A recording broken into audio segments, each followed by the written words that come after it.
చూస్తున్నారు తెలంగాణ సమాచార్. కరీంనగర్ జిల్లా Congress party DCC కార్యాలయంలో ప్యాట్ రమేష్ ప్రత్యేక రాష్ట్రం వచ్చి 10 ఏళ్లు గడిచి సమావేశాన్ని నిర్వహించారు. టిఆర్ఎస్ పార్టీ కేంద్ర మరియు రాష్ట్ర ప్రభుత్వాలపై విరుచుకుపడ్డారు. ఒక కంప్యూటర్ యుగాన్ని చేతికిస్తే రాష్ట్రాన్ని వెనక్కి నెట్టేశారని చెప్పారు. ప్రపంచ దేశాలకు సమతుల్యంగా తీసుకుపోయిన ఈ దేశం, ఈ రాష్ట్రాన్ని సాఫ్ట్వేర్ కంపెనీస్ వైఎస్ రాజశేఖర హయాంలో 1460 సాఫ్ట్వేర్ కంపెనీస్ వచ్చినాయి. ప్రాజెక్టుల వల్ల సస్యశ్యామలంగా ఈ దేశం, ఈ రాష్ట్రం సుశశ్యామలంగా ఉండే. రైతులకు ఫ్రీ కరెంట్ ఇచ్చి వాళ్ళని ఎంతో ప్రోత్సహించి వాళ్ళకు గిట్టుబాటు కలిగించి ఈరోజు ఎన్నో రకాల ఉపయోగపడ్డది కాంగ్రెస్ పార్టీ. ఈరోజు నిరుద్యోగ సమస్య లేకుండా చేసిన ఆనాడు 1450 ప్రాజెక్టులు ఈరోజు సాఫ్ట్వేర్ కంపెనీస్ హైదరాబాద్ తీసుకొచ్చి ప్రత్యేక రాష్ట్రం వచ్చి లాభం లేకుండా పోయింది. ఈరోజు ప్రత్యేక రాష్ట్రం వచ్చి ప్రజలకు ఉపయోగపడాలంటే 10 జిల్లాల రాష్ట్రం, కేవలం 10 అంటే 10 జిల్లాలు. ఇంకా ఆంధ్రప్రదేశ్ ఏముండే, అప్పుడన్నా మంచిగా లాభం జరిగింది. కానీ 10 ఏళ్ల కాలంలో నిరుద్యోగ సమస్య పెట్టరేగిపోయింది. పారిశ్రామిక రంగం కుంగుపడిపోయింది. వ్యవసాయ రంగం పూర్తి స్థాయిలో ఆత్మహత్యల మనోధైర్యాలు దెబ్బతీసే విధంగా పరిపాలించారు. ఈరోజు విద్యా విధానం లోబిస్ట్గా, ఈరోజు పీజీ టు కేజీ అన్న వీళ్ళు యూనివర్సిటీ వరకు ప్రొఫెసర్లు లేరు, లెక్చర్లు లేరు. ఇటువంటి పరిస్థితులలో ఈ రాష్ట్రం 10 ఏళ్ల కాలం పాలించి వాళ్ళ గొప్పల కోసం, వాళ్ళ పదవుల కోసం మాత్రమే వాళ్ళు పాలిస్తే ఈరోజు కాంగ్రెస్ పార్టీ అంటరానితనం ఏంది, రిజర్వేషన్ ఏంది, వెట్టి చాకిరి ఏంది, భూ సంస్కరణ ఏంది, ప్రతి ఒక్కరిని రైతును ధనవంతులు చేసిన పార్టీ, జమీందారు విధానాలు రద్దు చేసింది. ఈరోజు రిజర్వేషన్లు పెట్టి సమతుల్యంగా సమాజాన్ని తీసుకుపోవాలనే సదుద్దేశంతో ముందుకెళ్ళింది. ఈరోజు అడుగున ఉచిత వైద్యం, ఉచిత విద్య ఈరోజు కాంగ్రెస్ పార్టీ చేసిందా, ఎవరు చేసింది? ఈరోజు రింగ్ రోడ్ కాంగ్రెస్ పార్టీ చేస్తే హైదరాబాద్ అంతా డెవలప్ అయ్యి ఈరోజు సాఫ్ట్వేర్ కంపెనీలకు ఒక నిలయం అయిపోయింది. ప్రపంచ దేశాల్లో హైదరాబాద్ నెంబర్ 1 అయింది రింగ్ రోడ్ తోటి.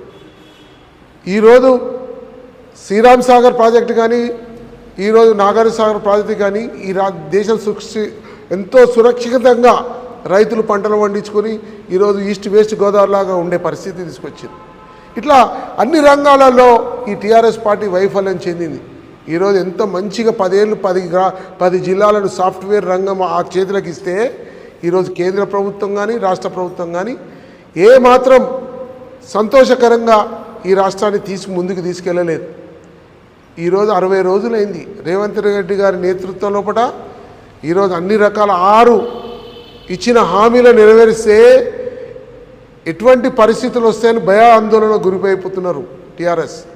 వాళ్ళకు మింగలేక కక్కలేక ఈరోజు ఏదో అపనిందలు వేయాలని చెప్పేసి మాట్లాడతారు. వీళ్ళు ఏం చేయలేరని మాట్లాడతాం. కాంగ్రెస్ పార్టీ చెప్పింది చేస్తుంది. ఎటువంటి ఆరోగ్యశ్రీ ఎటువంటిది, ఫ్రీ రియంబర్స్మెంట్ ఎటువంటిది, ఈరోజు ప్రతి ఒక్క విధానం లోపల కాంగ్రెస్ పార్టీ ఒక మంచి పేరు సంపాదించింది. అదే విధానం లోపల ఇలా సోనియా గాంధీ నేతృత్వంలో, రాహుల్ గాంధీ నేతృత్వంలో, రేవంత్ రెడ్డి గారి నేతృత్వంలో ఈరోజు ఈ రాష్ట్రం అభివృద్ధి పథంలోకి తీసుకెళ్లే ప్రతి ఒక్క విధానం ప్రజలకు సుఖశాంతులతో హ్యాపీగా ఉన్నారు. ఈరోజు ఒకటే విషయం, ఈ తెలంగాణకు స్వాతంత్రం 10 ఏళ్ళ కింద వచ్చింది. ఫస్ట్ ముఖ్యమంత్రి కేసీఆరే. ఆంధ్రప్రదేశ్కు ముఖ్యమంత్రి ఎవరైనా ఉండొచ్చు, కానీ తెలంగాణకు మాత్రం ముఖ్యమంత్రి నీ హయాంలో ఏ వాగ్దానం నిలబెట్టుకున్నావు? ఇచ్చిన తెలంగాణకు ప్రాణ త్యాగాలు చేసి ప్రాణాలు బొడగొట్టుకొని తెచ్చిన విద్యార్థులు తెచ్చిన ఈ తెలంగాణను ఏ రకంగా తీర్చిదిద్దినావు? వాళ్ళకే ఉద్యోగాలు ఇవ్వలే. వాళ్ళ కాలేజీలు, స్కూళ్ళు, యూనివర్సిటీలు వాల్యుయేషన్లు, ఎగ్జామ్ వాల్యుయేషన్లు కూడా తప్పుల తడకలు నడిచినాయి. వీకేజీలు పెట్టి వాళ్ళ జీవితాలతో ఆడుకున్నాం. ఇదా తెలంగాణ తెచ్చుకున్న ప్రగతి? ఇదా 10 ఏళ్ల కాలంలో మీరు తీసుకొచ్చిన ప్రగతి?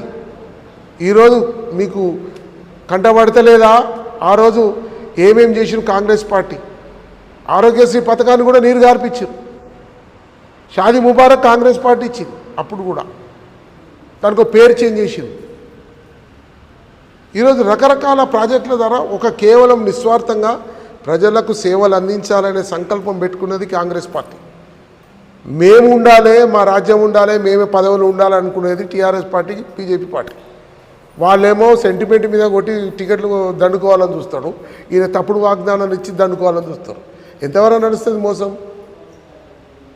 మోసానికి, అబద్ధానికి ఆయుష్ ఉండదు. ఈరోజు నిజాయితీగా పరిపాలించిన పరిస్థితులలో దేవుళ్లాగా వచ్చి ఆర్థిక సంక్షేమంలో దేశాన్ని పివి నరసింహరావు గారు ఈరోజు గ్లోబలైజేషన్, ప్రైవేటైజేషన్ ద్వారా ఈరోజు ఇన్ని మోటార్లు, ఇన్ని కార్లు, ఇన్ని ఫోన్లు, ఇన్ని టెక్నాలజీ, సాఫ్ట్వేరు ఈరోజు కాంగ్రెస్ పుణ్యం కాదా? దానికి ఏం తోడ్పాటు కలిగించారు? దానికి ఎంత సపోర్ట్ ఇచ్చారు మీరు? రాకెట్లు దూసుకెళ్తున్నాయి చంద్రమండలంకు, అది ఎవరి పుణ్యం? ఇవి టెక్నాలజీ విషయంలో కానీ, ఎడ్యుకేషన్ విషయంలో కానీ ఎక్కడైతే విద్యా విధానం, ఆరోగ్యం బాగుంటుందో ఆ దేశమే సురక్షితంగా ఉంటుంది, సుభిక్షంగా ఉంటుంది. ఈరోజు దీన్ని గ్రహించుకోలేని ఈరోజు పరిస్థితులు, ఈరోజు నడుస్తున్న పరిస్థితులు ఈ 5 ఏళ్ల కాలంలో ఎవరు ఊహించని విధంగా రేవంత్ రెడ్డి గారి నేతృత్వంలో సోనియా గాంధీ ఆశీస్సులతోటి, రాహుల్ గాంధీ ఆశీస్సులతోటి మహత్తరమైన దిశకు ఈ తెలంగాణ తీసుకుపోవడం ఖాయం. ఈ 5 ఏళ్ల కాలంలో చూపించి తీర్థం. కాంగ్రెస్ పార్టీ అంటే ఏంటిదనేది వాళ్ళని భూపాతాలను తొక్కే పరిస్థితులు, ఈరోజు నామరూపాలు లేకుండా పోయే పరిస్థితులు ఈ తెలంగాణలో రావడం ఖాయం. వాళ్ళ పాపానికి పరికాష్టం ఈరోజు అయిపోయింది. వాళ్ళ పని, వాళ్ళు చేసిన పాపాలకు, కష్టాలకు వాళ్ళకు ప్రతిఫలం లభించింది.